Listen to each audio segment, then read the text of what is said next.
So let's proceed with the presentation. We have, I'll give an overview of the program, a little bit of overview of the big picture of how you apply for one of these scholarships. We're featuring today our partners in Japan and the master's degree programs that they offer. And we have with us both some of the professors from the programs as well as some students that are currently studying in Japan, so they can share their personal stories and experiences with you if you're curious about what it's like to be a student in Japan. So for the overview, we have been partnering with the government of Japan since 1987. They are the sole funder of this scholarship program. I want to say that actually this is quite a generous contribution from the government of Japan. As far as I know, it's the only scholarship that gives funding for people from developing countries to study abroad in various countries. And today we're focusing on the universities in Japan, but it's an incredibly generous scholarship program and one of the most long-standing in the world. We have a steering committee that helps oversee the work of the Secretariat. It's composed of World Bank management and 2 executive directors of the World Bank. This is just to assure, transparency and fairness in the selection process of the scholars.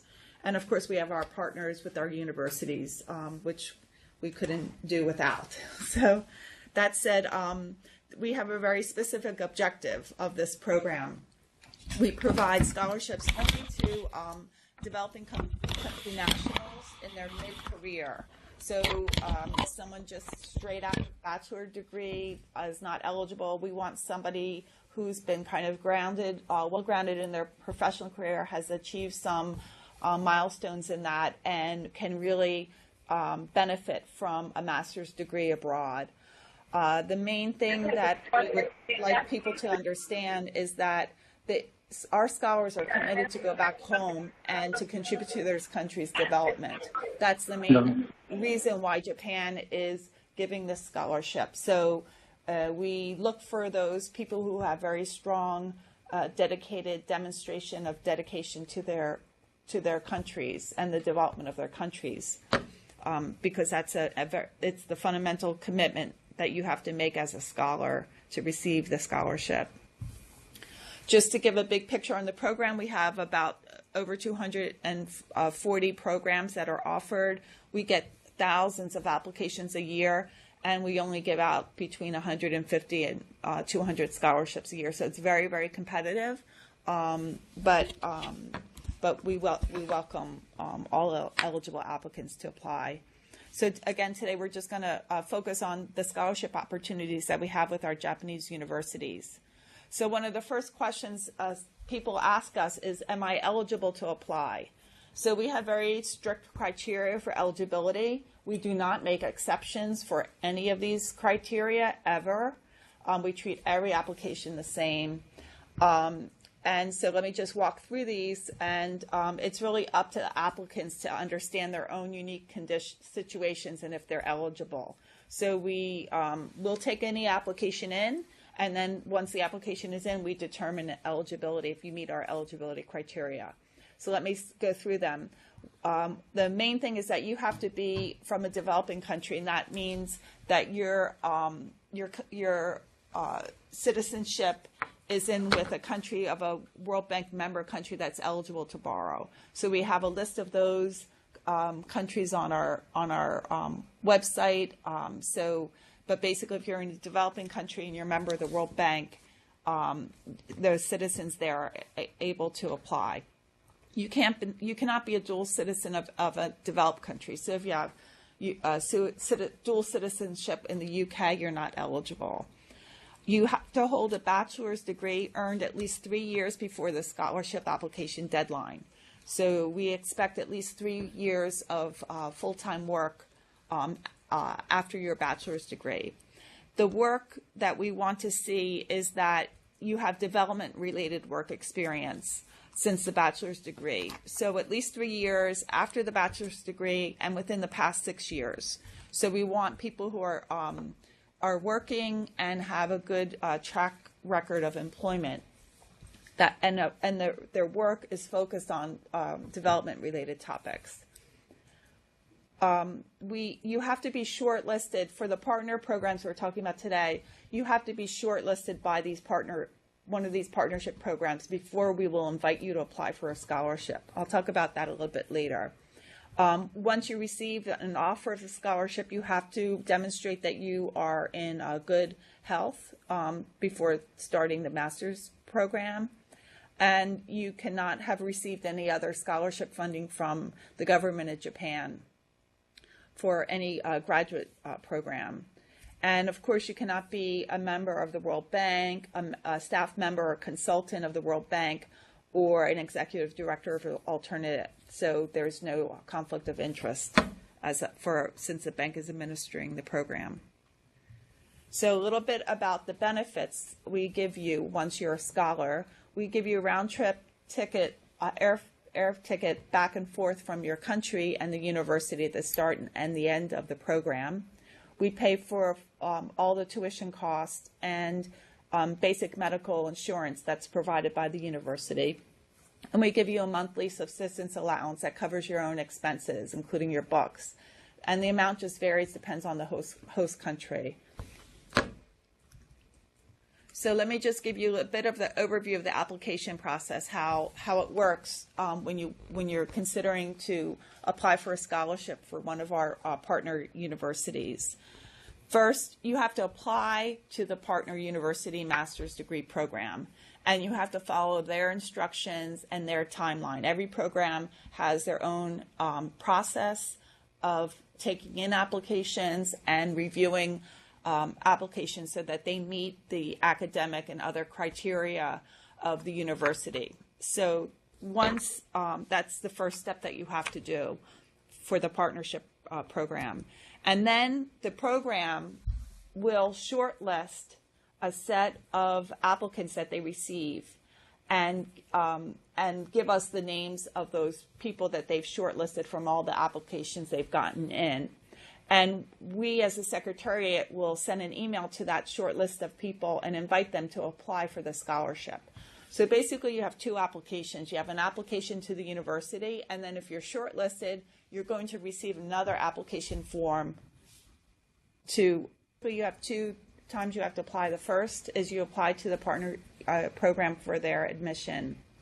And then if you're shortlisted, the secretary will send you an email with a way to apply for the scholarship. And so there's two separate applications, one for the university and one for the scholarship. And then we review all the shortlisted scholarship applications, and the finalists are selected based on merit and also geographical and gender balance. And then once we make that selection of the finalists for that program, we submit that to our steering committee for approval. So in terms of the scholarship application, the things that we look for are the quality of your professional experience. We take into account, we ask for 2 professional recommendations. Those are important to get people who really have witnessed your working in your work environment. The commitment that you've demonstrated to your home country, that is also important to us, because that's, again, the main purpose is to ensure that you go back home and contribute to your country, and the quality of your education background. The reason why we weight that a little bit less than the others is not that because we don't care about your educational background, but we already know that by being shortlisted by the university, we already know that you have met the academic quality standards that the university has. So we don't weight that part as much when we get into the scholarship application process. So today we're really focusing on our partners in Japan. We have 6 programs. They cover different development topics. We have public and economic policy programs with the University of Tsukuba and University of Tokyo. And then we have 3 programs focused on public finance tax policy, and those are with GRIPS, Yokohama National University, and Keio University. And then finally, we have an infrastructure program that is delivered through the Yokohama National University. So we have representation of these universities here at the webinar today for all of these programs except for KO. Unfortunately, KO wasn't able to participate today, but we'll give you some way to find out more about their program through their website. So if you have specific questions about any of these programs, you can ask those through the chat room as we go through the presentation. So right now I'm going to go and I'm going to walk through a few slides from each of the programs that we have. The first group I'm going to do are the programs in public policy and taxation. So the first university I want to introduce is Yokohama National University. So YNU Public Policy and Taxation, it's a 2-year program. You receive a master's degree in economics, and it includes a 10-month practicum at the National Tax Agency. Yokohama is a large city in Japan. It's very close to Tokyo. What impressed me about that when I was there is that you don't really know when Tokyo ends and Yokohama starts. It's a very big urban area. And like all of the other tax programs, fiscal policy programs we have 5 students, scholars that go there, and they're admitted in late September to the program. Another interesting thing about their program is that you have to complete a master's thesis, and there's special topic lectures from visiting academics and practitioners. So they really try to give you kind of a practical training and education in the area of fiscal policy and tax administration. And they also do some tours and visit local governments to get an idea of how Japan manages its own fiscal affairs. The profile of the students at YNU, mainly they're mid-career tax officers, and they have a diversity of people from around the world, both men and women. They stay there for 2 years. So one thing that's nice about Yokohama is that there's an overlapping cohort. So the second-year students are kind of there, and they create a nice community with the first entering students. So there's help and acclimation into the university and into Japan. So their admissions start in the fall. You should be preparing TOEFL or equivalent language exams in English. All these programs are delivered in English, of course, and prepare your recommendations and transcripts for the application. And then you should have to apply to YNU by end of February. And then once that's done, they shortlist the shortlist of people from the application pool at YNU are provided to the World Bank, and we proceed with our scholarship application. So to get a little bit more information about Yokohama, the application process, you can go to their website, which is here. And here's a few more contact information. We're going to be posting the PowerPoint at the end of the webinar, so you'll be able to draw down on this information. So the next public finance program is tax courses with the National Graduate Institute for Policy Studies, known as GRIPS.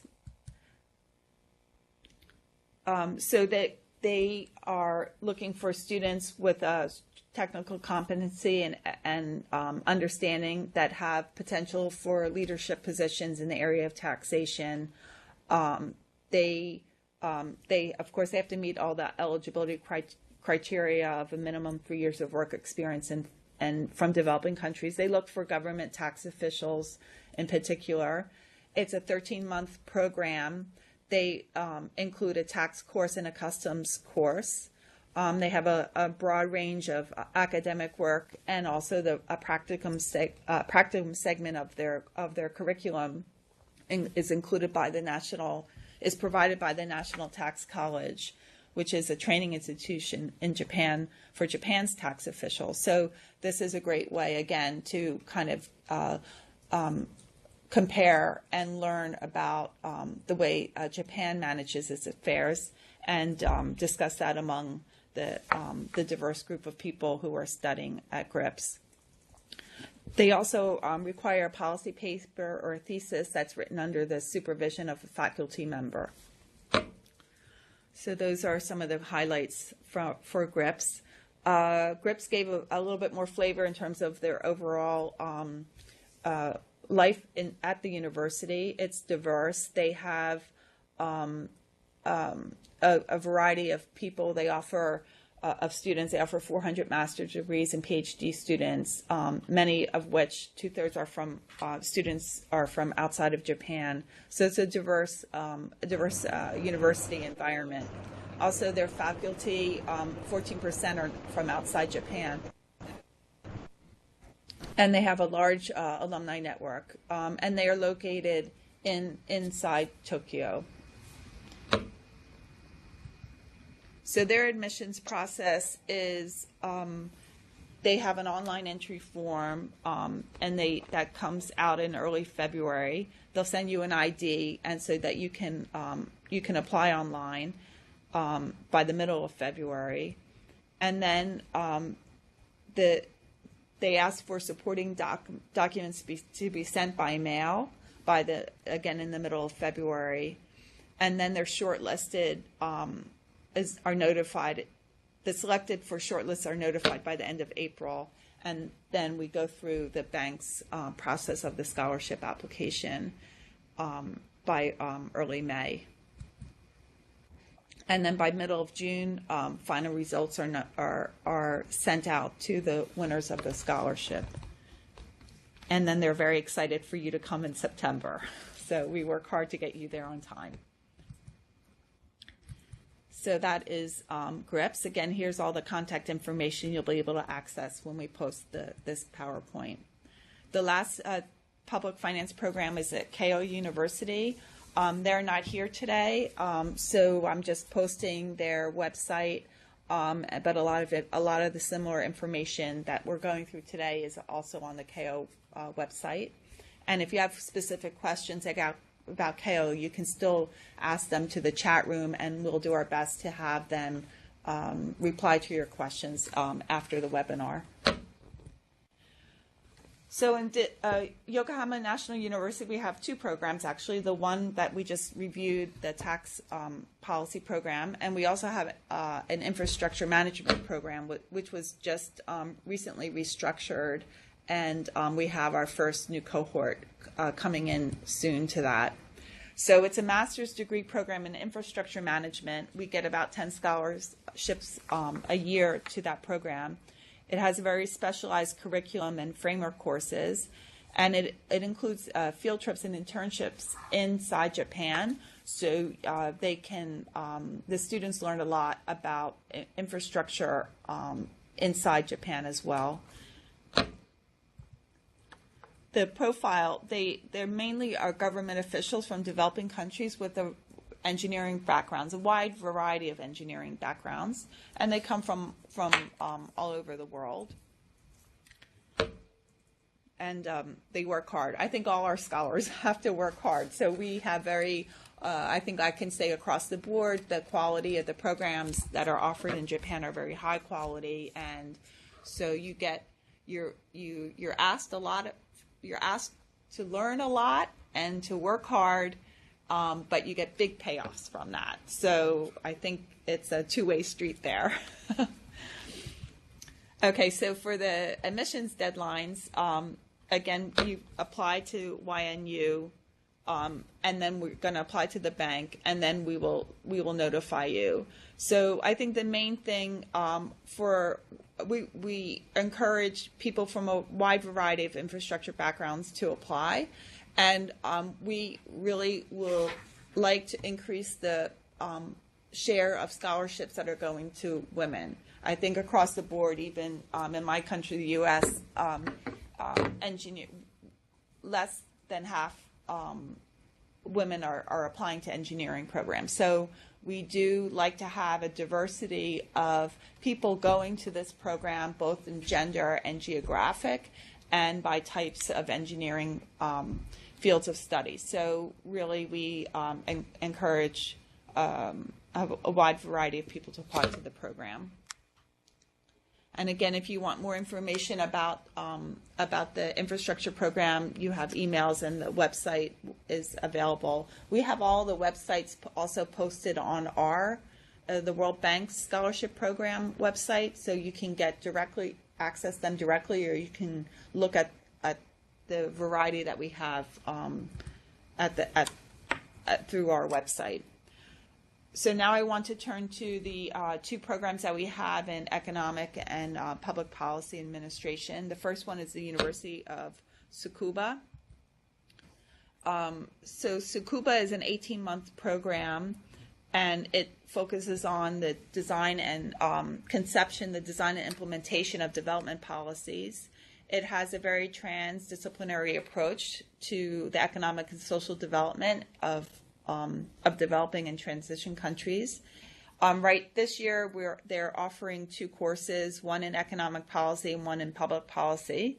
Tsukuba is actually located in a different city. It's about 60 kilometers from Tokyo. It takes a train ride is about 45 minutes. I took the train ride, and it was an easy way to get back and forth from Tokyo. So the logistics are easy. It's in a beautiful area of the country, and there's a lot of natural beauty. So some of the other programs are in more urban setting, and all of the thrill of the urban setting of Tokyo or the surroundings of Tokyo. And Tsukuba is in a more serene environment, but easily accessible to the city. So the curriculum, I'm not going to go through all the details here, but basically it's a very strong economic development, economic policy curriculum. You can see in terms of the electives, there's a wide variety of electives that you can choose from, ranging from health economics to agriculture and rural development, regional policies in East and Southeast Asia, human capital development. So it's a good array of topics. So you'll get a broad education on economic and public policy, but you'll also have the ability to drill down to some specific topics that you are interested in.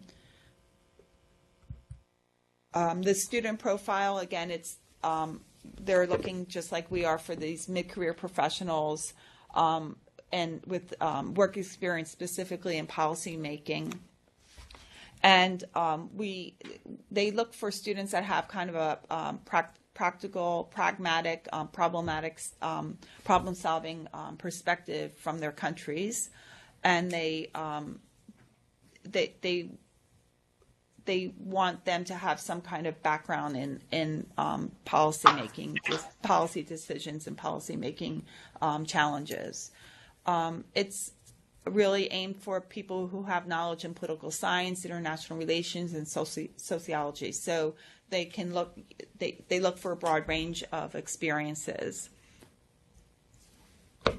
And again, it's a well-established program. It has more than 130 graduates from 40 different countries around the world,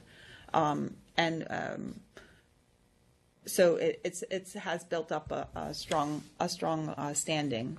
So the admissions, again, the timing of the application is through their website, and it's open between November and February. They do their screening process in March, and they will ask for kind of a smaller set of candidates to be invited for interviews via Skype. So there's an interview process with the university. And then there's a 30-minute interview, again, in late March, early April, where the candidates would be selected to be shortlisted for the World Bank. Again, here's some more contact information about the University of Tsukuba and our partnership with them. And then the last but not least is our Graduate School of Public Policy at the University of Tokyo, our partnership with them. That's with GRASP. This is a 2-year program, and it's with the University of Tokyo, and which has the 12th largest ranking in the world. So it's a very good university. I mean, all our universities are good, but University of Tokyo has this ranking, and it has a very good balance between theory and practitioner learning, and it has a strong connection with the government, the university, and the program. So in terms of producing leaders in public policy and practitioners in public policy, it values networking with Japanese students, and there's a chances to participate in networking through like the student conference. And it is, again, in the heart of Tokyo, and it's very close to the government and central business districts in the city. It's a diverse pool of students. At about 43% students are international. At Tokyo, they have students from 48 countries and regions. They look for people with very good English skills, basic core knowledge on economics, practical work experience in development-related fields, and really they want people who are really passionate about their careers in public policy and practice. So their process for admissions into their program starts in October through early January, and you send in your application by email. They do their screening process, and they also do interviewing face-to-face or via Skype in early to mid-February. And based on those processes, they will shortlist the candidates for our application, our scholarship application.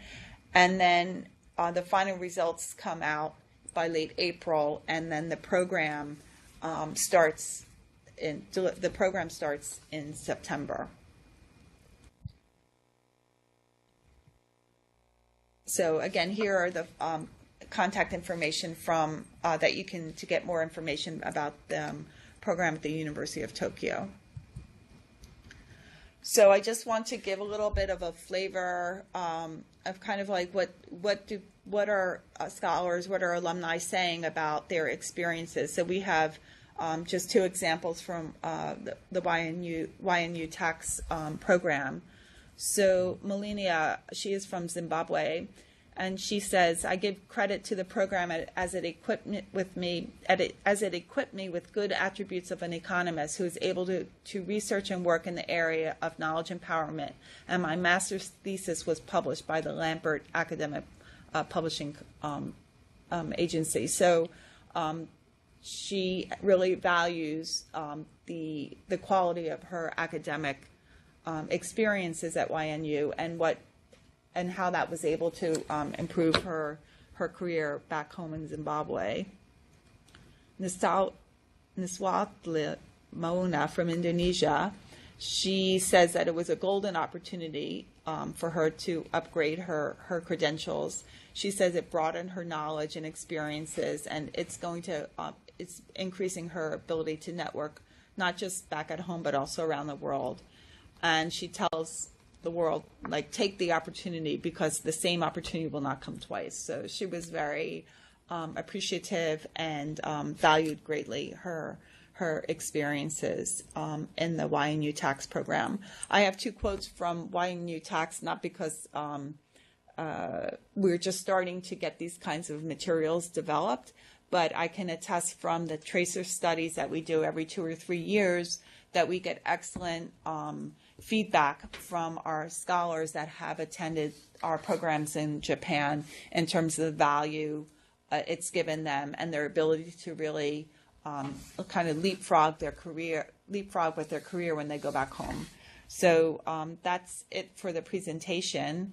I think that I'll take a minute to review any of the questions that have been coming out through the chat room, and we'll see if, to the extent I can answer some of them, or we can ask some of our participants in Tokyo from our universities if there's specific questions that they can provide. So just give me a minute to review some of these questions. The others are more about the personal, they've applied for scholarships and are waiting. Oh, okay. Okay.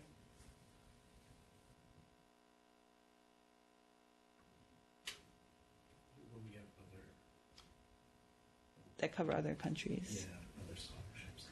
So, the one question I have here is if there will be other webinars that will cover other countries.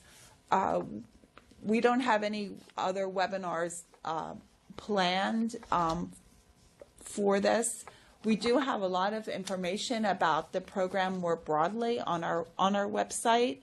The eligibility criteria that we presented here and the process by which we select scholars is the same for whichever kind of program you apply to.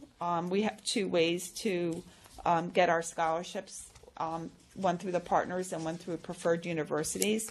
But the actual criteria of you getting the scholarship and the process of reviewing your application is identical. So a lot of the information that I presented to you here about the scholarship program is identical no matter which master's degree program you're interested in. Somebody has already been accepted to the programs. Okay, Kelly, who's here helping me with the webinar, he's telling me that a lot of people are asking, not a lot, but some people are asking questions about that they've already applied to some scholarship and to our scholarship, and they're waiting for some results. So we never give out any information to specific scholars, to specific applicants while we're in the process of reviewing applications. And what we do is we inform the winners of the scholarships, and then we will post the fact that the scholarship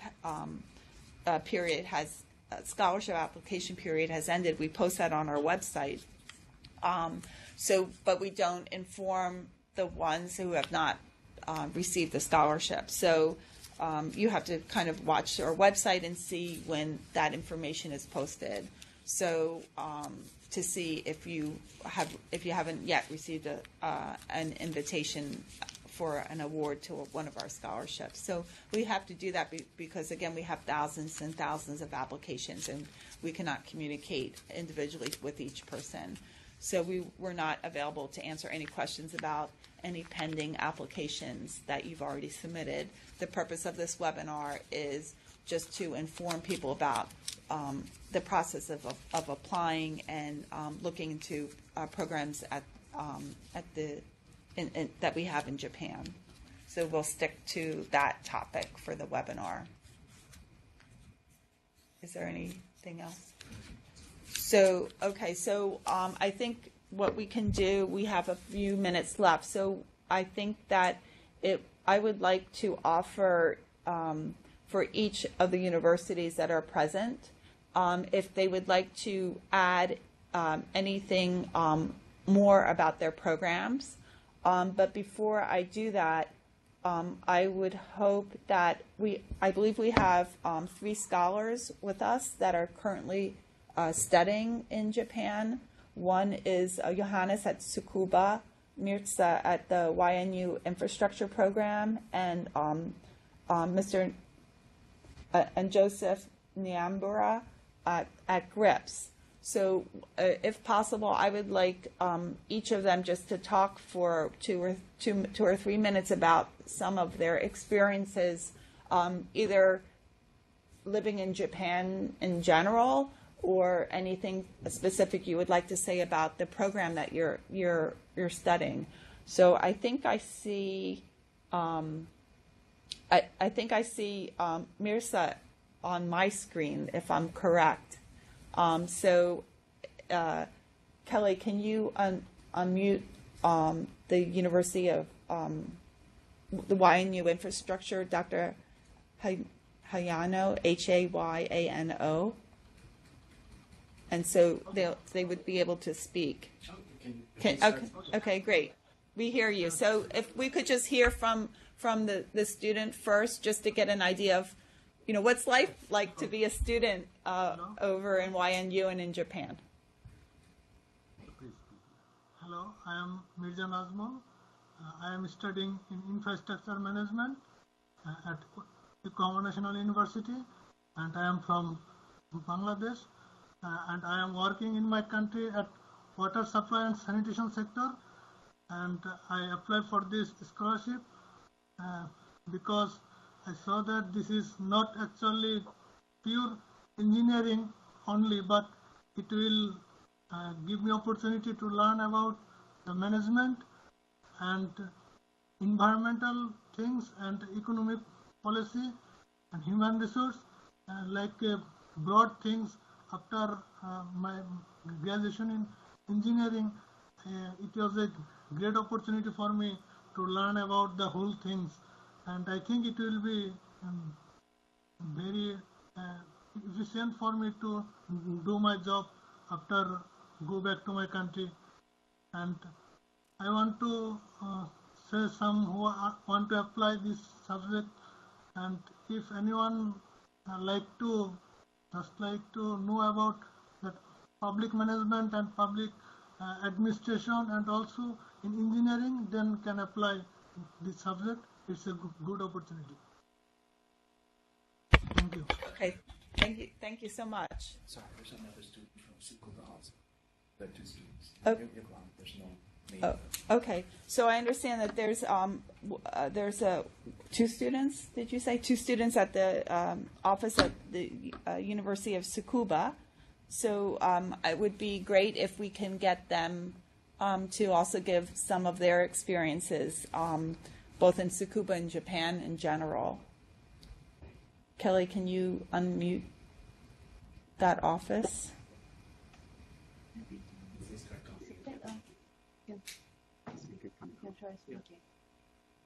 I think we can hear you. Okay, my name is Johannes. I'm from Ethiopia. I'm a student for the program Economic Policy to do my master's. So it's a very good opportunity to be in Tsukuba University. It's because it's a right time to fill my gaps, since I used to work for the central bank, which is main policy is issued. So to be a researcher, you need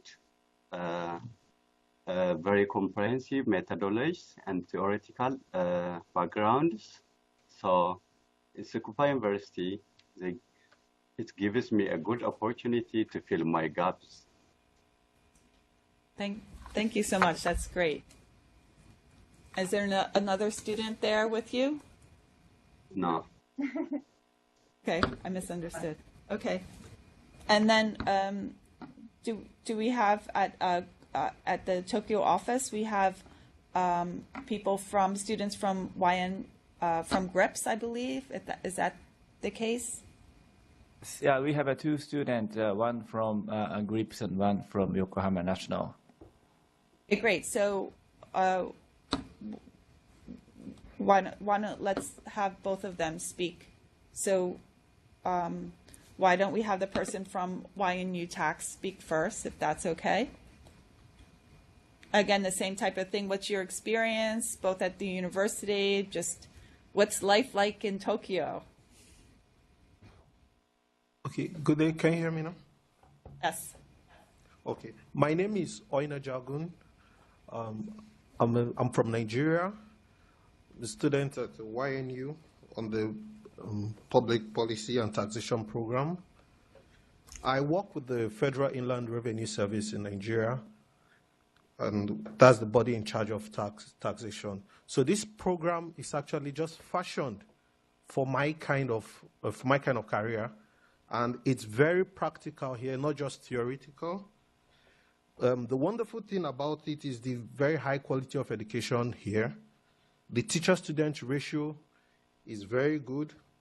We have abundant educational resource available to the students, and life in Japan is very wonderful. We have very friendly people here, and I consider it one of the safest countries, and it's a very organized country compared to the developing countries. So my stay has been very wonderful, and I can only have good things to say about the program, and I highly recommend it to anybody, especially in the taxation field. Thank you. Okay, that's great. Thank you. And then can we hear also from the student from Grips? Okay, I'm Joseph Kidenji Nyambura. I'm a tax officer from Kenya. And for me, my experience has been very fulfilling. Right from the first day I got into Japan. Of course, it has been scary. It's a new environment, but I can assure you, the team at Grips was very welcoming. They organized everything for us. You felt right at home right from the first day, even until now. And it's been a 1-year course and very short years, but you get to cover basically everything that you need to cover in a master's degree program.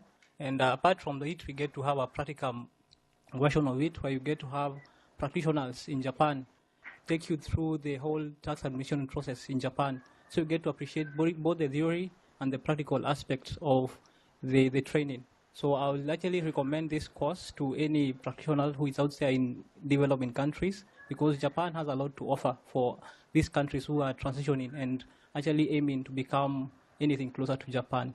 So I recommend it to any other student. Please kindly apply for this program. It's very competitive. You're going to meet other colleagues from other countries. You're going to share your experiences and also get to network and build relationships that probably will last forever. And you never know, in future you might need each other. So this is basically a platform for you to meet people who probably in future you're going to meet them. And thank you so much for the Japanese government for this scholarship. Okay, I think that's great to hear the voice. I think I've gotten all the scholars. Has every scholar been able to participate? Yes, I think we all had listened to the scholars. Thank you. So yes, I think that this is great just for people to really understand.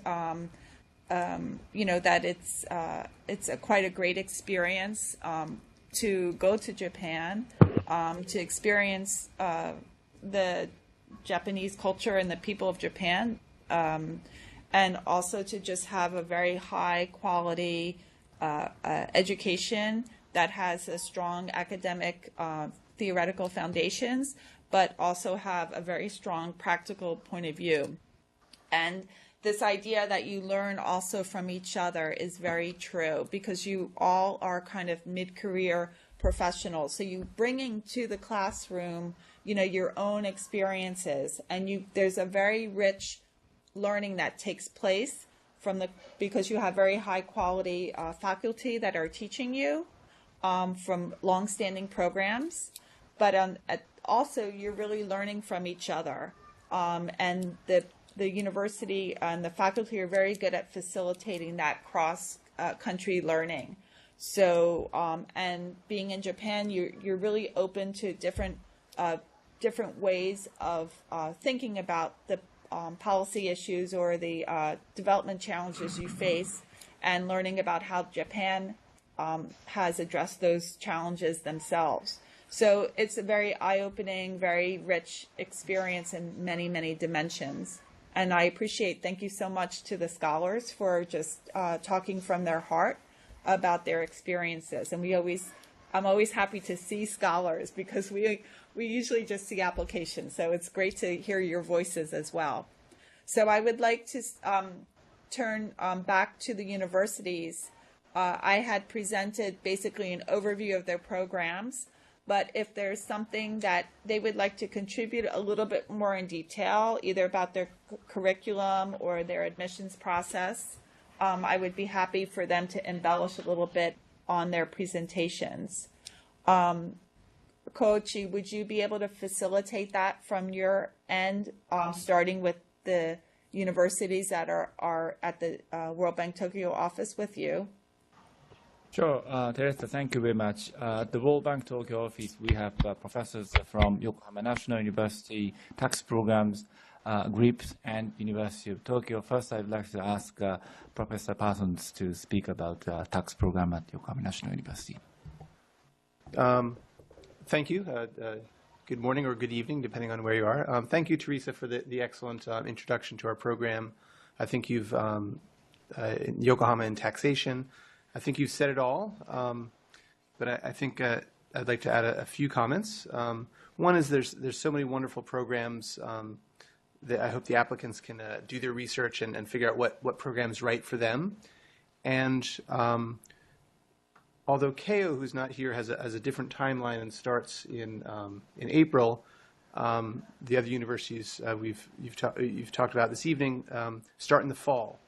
But the application process starts well before that, and the documentation required is extensive, recommendations, transcripts, and so I encourage any applicant to, if they have questions, contact our office.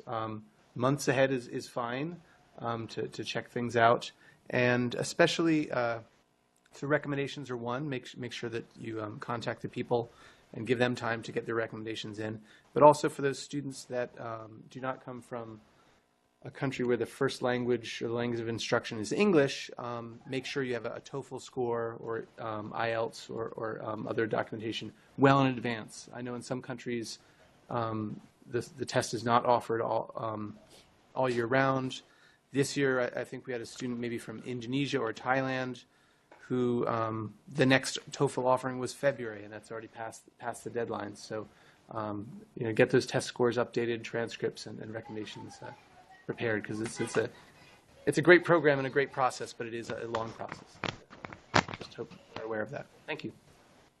Thank you, Professor Parsons. Now I'd like to ask Professor Kurosawa from the National Graduate Institute for Policy Studies of GRIPS. Professor Kurosawa, please. Thank you so much. And thank you, Teresa, for a great introduction and giving us this opportunity to talk about our program. As Professor Parsons just said, I think that application process, especially those gathering those documents, it has to be there, not the copy, but the original. And it takes time. So please start preparing for the process. With regard to our particular program, ours is, I guess, is the shortest one. It's a year and 1 month, and we invite students to come to Japan in early September. And during the September, we provide some intensive Japanese language courses as well, so that the students can get to learn about Japanese culture, what it's like to live here. And another thing is that our university is quite unique in the sense that bulk of our students are international students. So because of that, we have a very strong student support as well as very strong academic writing programs and that kind of thing.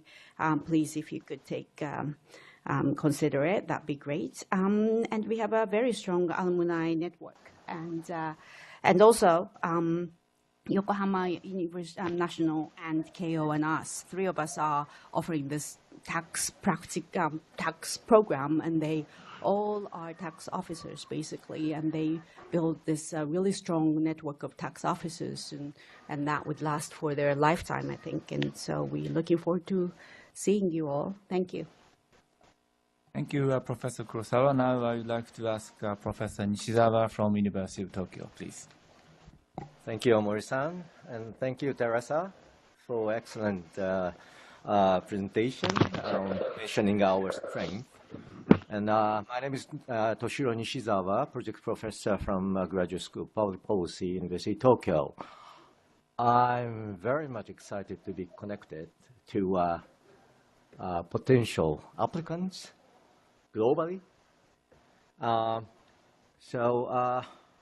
Let me just touch on some of the strengths a program can offer. Teresa already mentioned, but I want to mention three strengths and good thing about a program.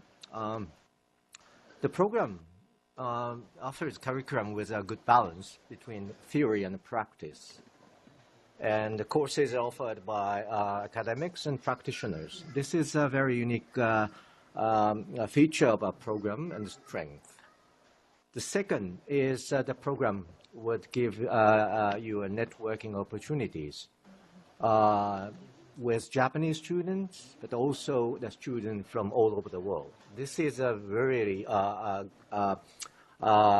strength, a big advantage of studying at our school.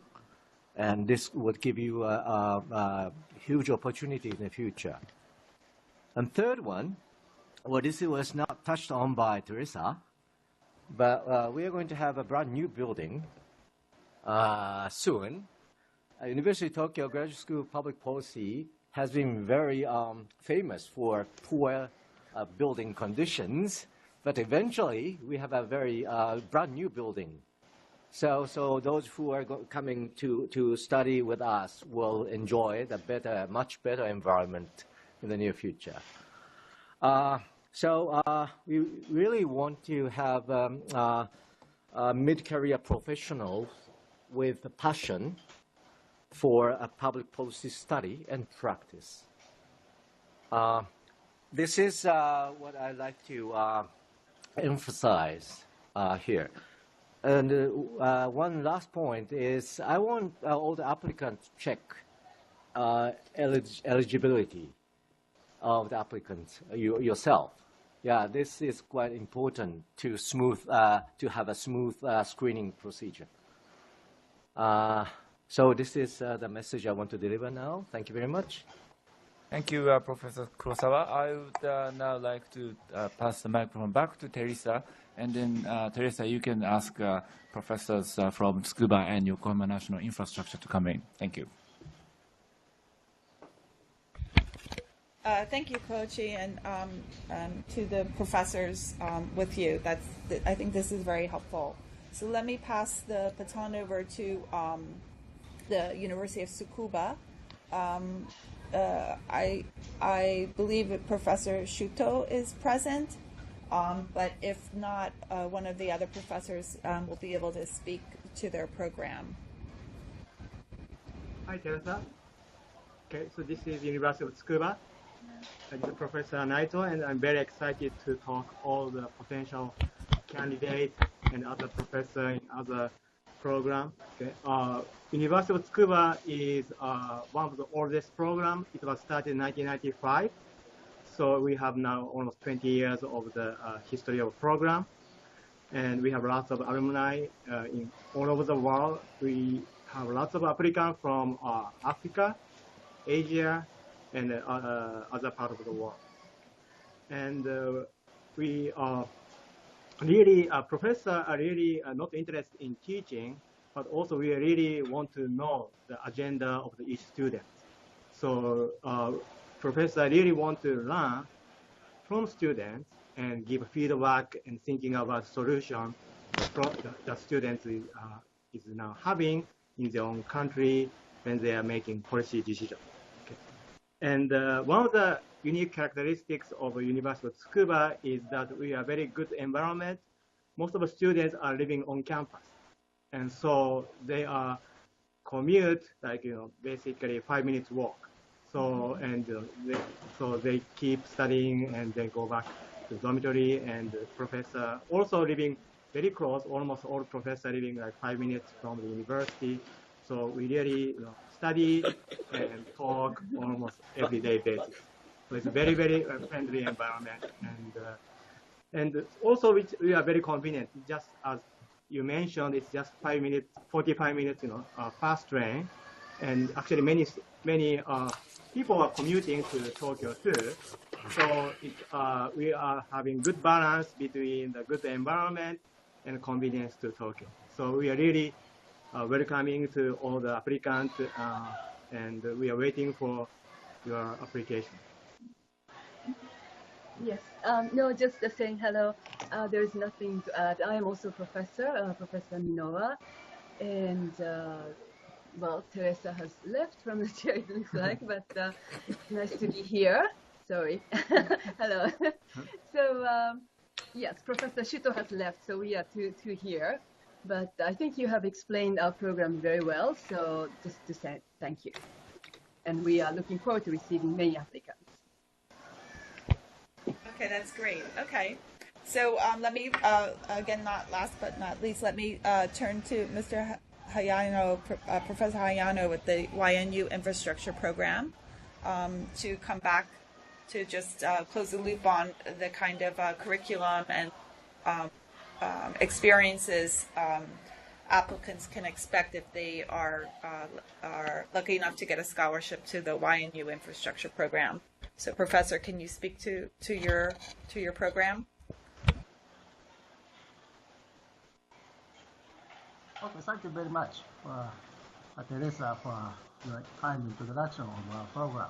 So, my name is Kunitoshi Hayano, Professor and the Director of the Infrastructure Management Program.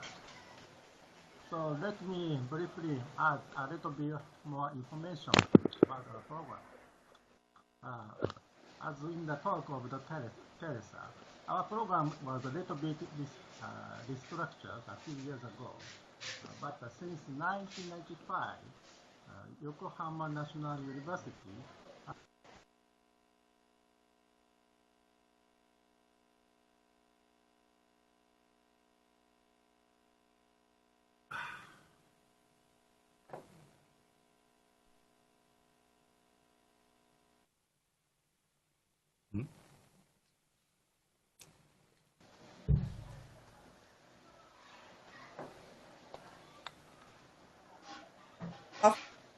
that we have technical issue getting you back on the microphone from here. So Kelly's working on it. So we're going to have to ask you to repeat yourself. So just wait a minute until we can clear that problem. Can you hear me, Teresa?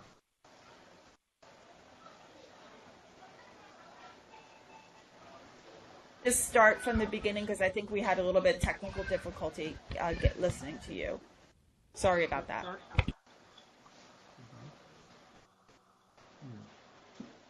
Can you hear me, Teresa? Can you hear? Okay, sorry for technical troubles. So let me add a little bit information about the program from the start. Since 1995, Yokohama National University has been providing prominent mid-career engineering professionals with chances to study infrastructure management under its inter-faculty master degree program in infrastructure management. So far, nearly 140 scholars have already graduated and have been actively working in their country with the full knowledge and experience gained in Japan. Infrastructure plays an important role in economic growth, improving social welfare, and equitable distribution of income among people and regions. Appropriate infrastructure management is crucial to fully utilize expensive infrastructure.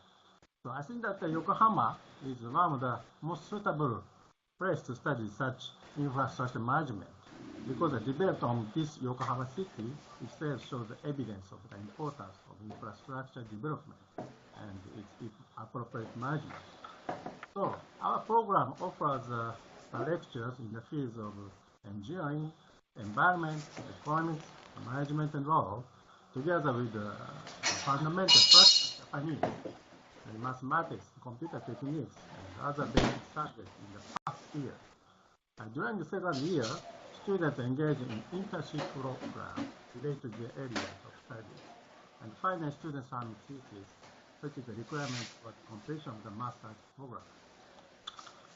So I think that this unprecedented knowledge and experiment which can be earned from the infrastructure management in 1 year. Yokohama National University will open the gate for the prospective participants to acknowledge their roles as the future leaders of the developed nations. So thank you very much for hearing. That's all.